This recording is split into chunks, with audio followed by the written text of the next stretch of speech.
As clerks, we are a government agency, but we have to start operating more like a business. We are going to have limited resources. And in order to do our jobs and do them better and faster and smarter, we have to leverage the technology that's available. And part of that comes from implementing the best practices that are going on in business across the world. And these companies have systems that they've built into how they process everything from Kaizen and Lean Six Sigma and all of those concepts are kind of different to government. Most government hasn't thought about their operations in terms of how can we do it better, faster, cheaper, and still get a great product out.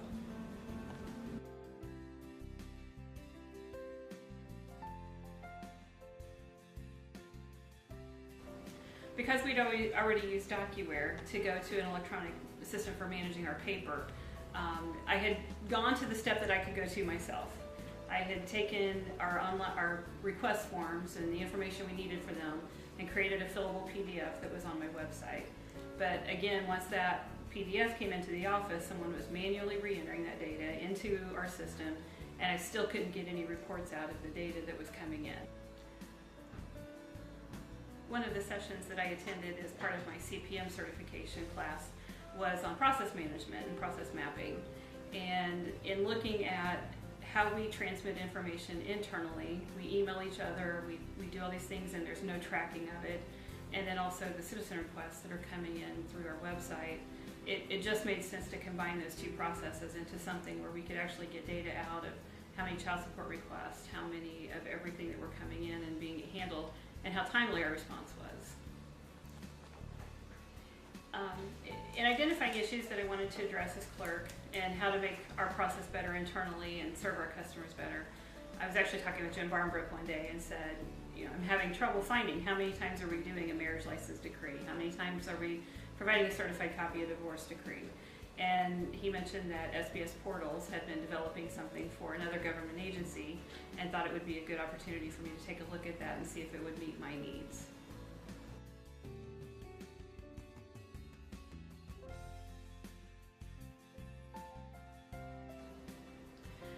What the SBS portal has given me is the opportunity to give customers multiple ways to access our information. If they phone in, my employees can type in the information in the request form while they're on the phone. They can come into my office at a kiosk and submit the information electronically right there, or they can do it from the comfort of their home if they know the information that they need to submit. What this allows is us to leverage the technology so that we can serve all of our constituents and improve our internal processes in a dramatic fashion.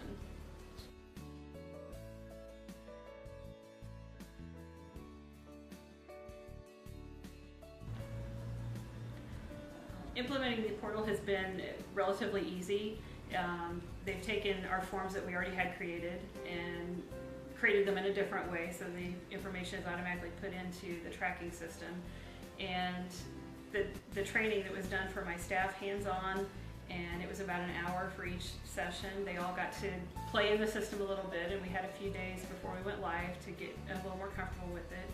It's been a great process, and we've had a few modifications we needed done. Once you're using a system, you learn things that need to be improved or changed, and just very responsive. It's just been a great experience.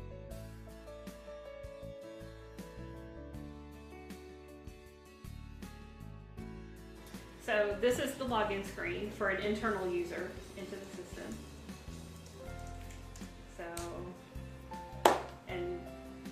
Quick login, it's all internet based, so there's no server need at the county level.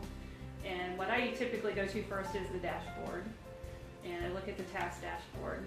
And this tells me we have 31 in-process activities right now. We've completed 92, so since we went live about 8 days ago, we've had 123 requests received. It also will tell me who has how many requests. And this is one of the features that I was talking about, tracking the money, which is until it gets paid, it goes into a kind of a holding queue called outstanding payments. When the money comes in, the clerks at the desk get the cash or the check, and they can find this, they can show it was paid, and then it's gone from here. So at any time right now I have 18 tasks that haven't been paid for that we've completed. I can also see how long it's taking specific individuals to reply to requests. With the setup that we did, certain individuals inside my office get specific request forms that come in. Background checks go to the same person, divorce decrees go to the same person, copies of marriage licenses go to the same person. So it's kind of streamlined that. If someone's out, we can modify where that goes and reassign those so they're not sitting there until that person comes back.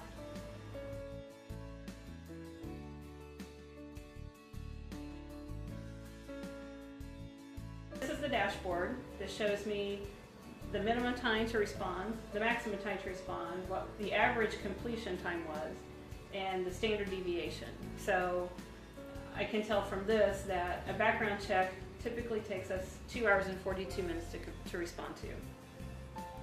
Is that an appropriate amount of time? I need to look at those specific requests. Are they having to go into microfilm records because it's an old case that they're looking for? Or is it someone who needs more training with DocuWare?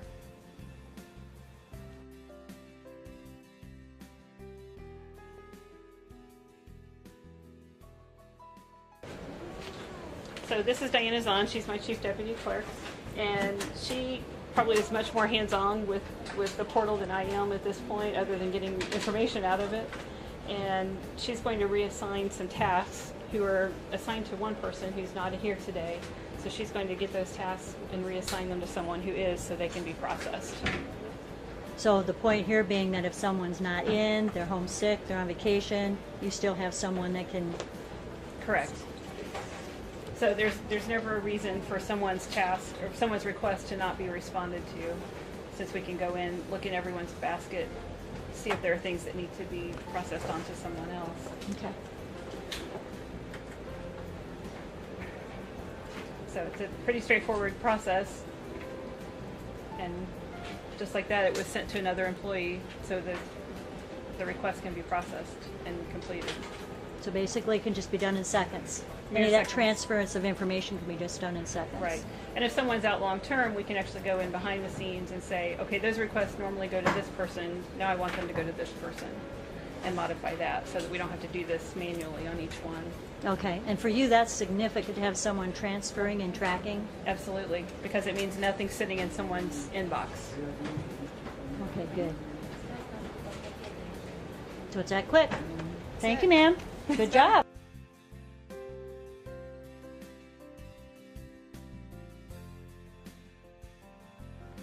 The portal cost is a per user setup, and so that means that you can fit it to fit your office. So if you have 2 people in your office, you have 2 people that you have to pay access for. If you have, I have 12 right now who are on the system. We'll probably expand that out, and you just as you add on users and you increase your efficiencies, it pays for itself by adding on additional users into the system. There's no capital investment, there's no annual fee, it's a per month expense, and I pay for that directly out of my records perpetuation because it's all about my records.